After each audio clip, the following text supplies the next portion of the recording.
Welcome to the Deep Dive. We're here to pull out the key insights from interesting sources, give you the facts, maybe a little humor, and keep you hooked. Today, we're looking at an idea that might just, well, flip how you think about coding or programming. Yeah, it's this idea that the most valuable skill for a programmer, maybe soon, isn't actually writing lines of code. Exactly. We're diving into this concept from Sean Grove at OpenAI. He talks about the new code, focusing on the power of specifications. So our mission today is to unpack that. Why is structured communication often the real holdup? How do specs help? And what does this shift really mean for, well, everyone, not just coders? You might even find you're kind of already doing it. Okay, let's unpack this then. When you think about what a programmer really produces, like the most valuable thing, what is it? Most people jump straight to the code, right? The actual lines typed out. Yeah, that seems obvious. But Sean Grove makes this pretty bold claim. He says the code itself, that's maybe only 10, 20% of the value? Which leaves, 80 or 90% somewhere else. So where is it? That's the question. Well, what's fascinating here is he argues that huge chunk, the 80, 90%, it's all in what he calls structured communication. Structured communication, okay. Yeah, think about the whole process. It starts way before code. You're talking to users, trying to really get what their problems are. Right, the empathy part. Exactly. Then you distill that down. You brainstorm solutions. You plan things out meticulously. How are we going to build this? You share those plans, get feedback. You share the plans, translate it all into code, sure. But then, crucially, you have to test and verify. And not just, does the code compile? Does it run? But did it actually solve the user's problem? Did it hit the original goal? Precisely. That whole journey, from listening carefully right through to checking the outcome against the intention, that's all structured communication. Okay, so if I'm getting this right, the real bottleneck isn't actually, typing speed or knowing the syntax perfectly. Less so now, maybe. It's knowing what you should build and how it should work and why, and then making sure the final thing actually does what you intended. It's about clarity all the way through. That's the core of it. And Sean Grove's point is, as these AI models get better and better at actually generating the code, this communication bottleneck, it just becomes more and more obvious, starker. So the person who can communicate most effectively. Yeah, with clarity, with precision, they're going to be the most valuable programmer. Yeah. He basically says effective communication is programming. Wow. Okay, that really shifts things. And it makes me think about how people are using AI now for coding, this sort of vibe coding idea. Right, yeah. It feels great, doesn't it? You just kind of tell the AI the vibe, what you want, it spits out code. It's communication first in a way. It feels liberating, yeah, like magic sometimes. But there's a fundamental flaw in how we often do it. Okay, what's the flaw? The flaw is simple but huge. We communicate our intentions, our values, maybe some constraints through the prompt. We get the code, and then we usually just throw the prompt away. It's ephemeral. Gone. He uses this great analogy. It's like carefully version controlling only the compiled binary file while taking the original source code, the human readable stuff, with all the comments and logic, and just shredding it. Oh, wow. Okay. You lose the why, the intent. Exactly. The truly valuable artifact, the source specification, that gets lost. And the intent is everything. So given that problem, what's the step we're missing? How do we make sure that those values we put into the prompt don't just vanish? It's vital, he argues. You have to capture that intent, those values, in a written specification. A written spec. That written spec becomes the durable thing, the artifact that actually lets humans get on the same page, Right. It's something concrete. It's what you can discuss, debate, point to, refer back to, synchronize on. Without it, you've just got this vague idea, this sort of fleeting thought in the AI's memory. Which sounds like a recipe for things going wrong later. Misalignment, frustration. Totally. And if you connect this to the bigger picture, these written specs, they're just inherently more powerful than the code itself. How so? Well, think of the code as like a lossy projection from the specification. It's like taking a detailed blueprint and getting a slightly blurry photo. Okay, I think I thought. When you compile code or even just read code somebody else wrote, you often lose some context, right? The original comments might be gone, the variable names might not perfectly capture the idea. You have to kind of infer the original intention sometimes. Exactly. But a well-crafted, written specification, it explicitly encodes all those requirements needed to generate the code in the first place. It holds the full intention. And that connects to something else. You mentioned source code can target different architectures like ARM or x86. Right. So a good spec, if it's robust enough, you give it to these advanced AI models. And it can generate a whole ecosystem, not just, say, good TypeScript code for your server. Yeah. But maybe also the Rust server version, the client-side code.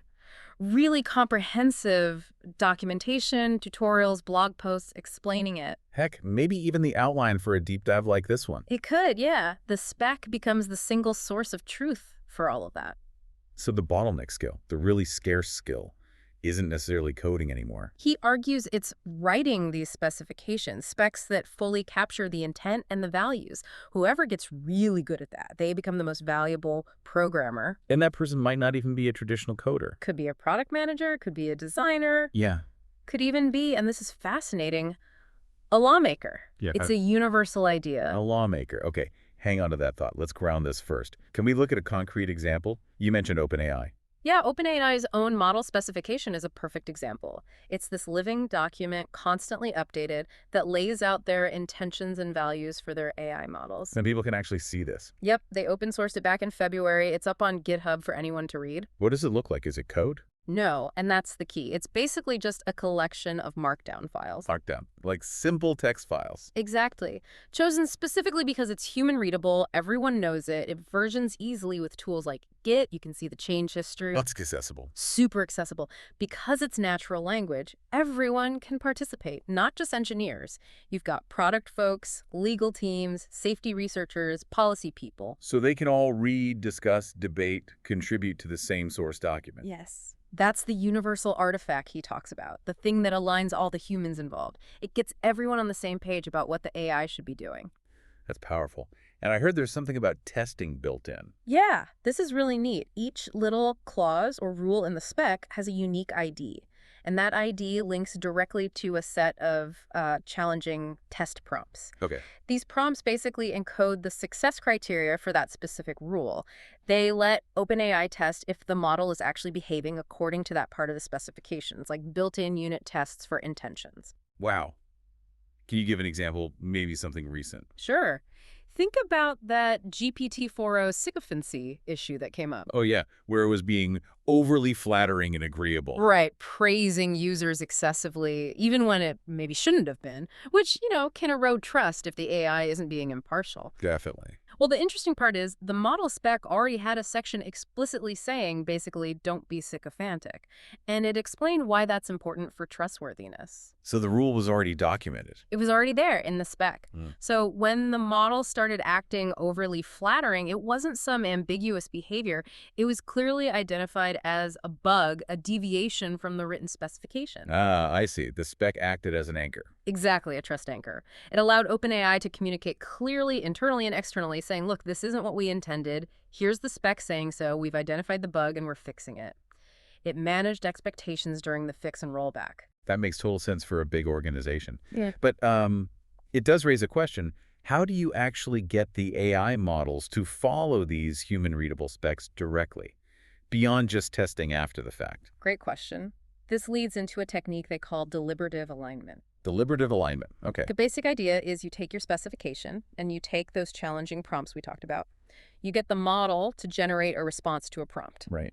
Then you feed the original prompt, the model's response, and the relevant policy section from the specification into another AI model, a grader model. A grader. What does it do? The grader's job is just to score how well the first model's response actually aligned with the policy in the specification. Huh. So you're using AI to check AI against the human-written rules. Precisely. And based on that score, you can adjust the original model's weights through reinforcement learning. So the specification itself becomes both the training material and the evaluation material. Exactly. That's a fundamental shift. You're embedding the policy, the intention, directly into the model. Instead of just, sticking it in the prompt every time. Right. That moves the policy from being something you have to add at inference time, which uses up compute and context window every single time you run the model, and instead it gets baked into the model's weights. So the model just knows the policy, like muscle memory. Kind of like muscle memory, yeah. It applies the policy more intrinsically, and these specifications, these policies, they can define almost anything. Right. Could be code style rules, always use this type of comment. Could be testing requirements, make sure you generate unit tests for this function.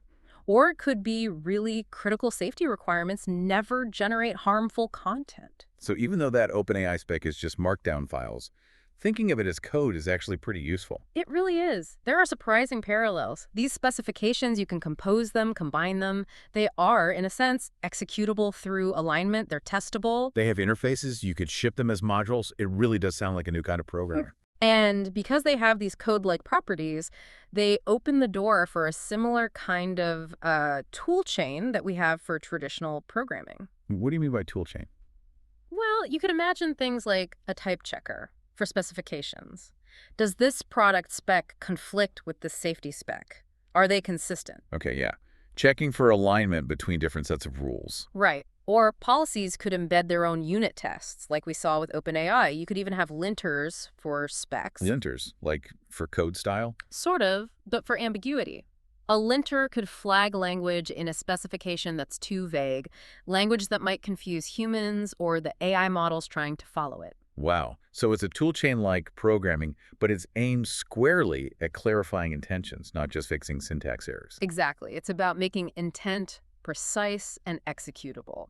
You mentioned lawmakers earlier. Let's circle back to that. How does that fit in? Right. This is where it gets really mind-bending, I think. Sure. Consider something like the U.S. Constitution. Okay. You can think of it as a kind of national model specification. A spec for a country. In a way, yeah. It lays out clear written policy, well, aspirationally clear anyway. It's versioned, right, through amendments. True. Then you have judicial review. What is that? It's kind of like the grader model, checking if real-world actions or lower-level laws align with the high-level policy of the Constitution. And that process takes a lot of compute, a lot of interpretation and argument. A huge amount of human compute, yes. And legal precedent. That acts like an input-output pair, like a unit test.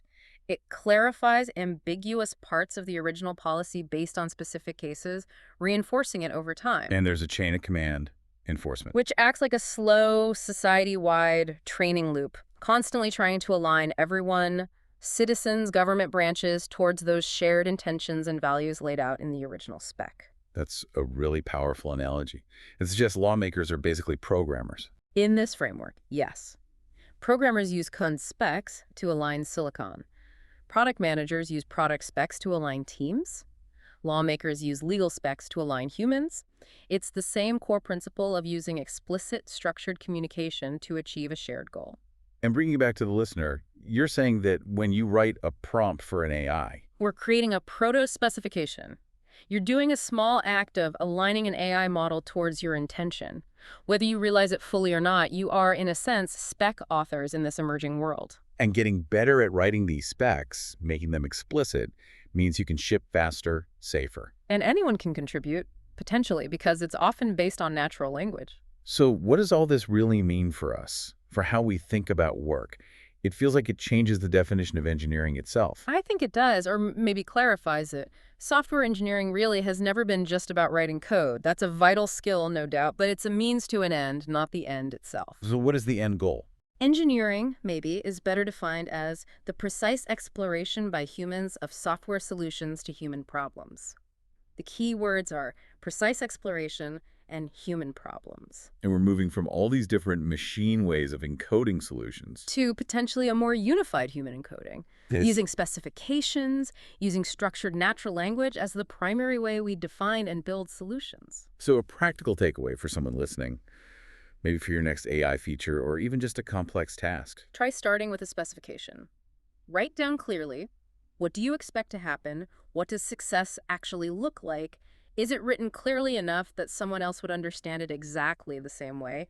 Debate that. Make the spec the focus first. Then try to make it executable. Feed it to the model. Maybe use that deliberative alignment idea, test against it explicitly. It makes me imagine like a future IDE, not an integrated development environment for code. But maybe an integrated thought clarifier. Yeah. A tool that helps you, the human, pull out ambiguity from your own thinking.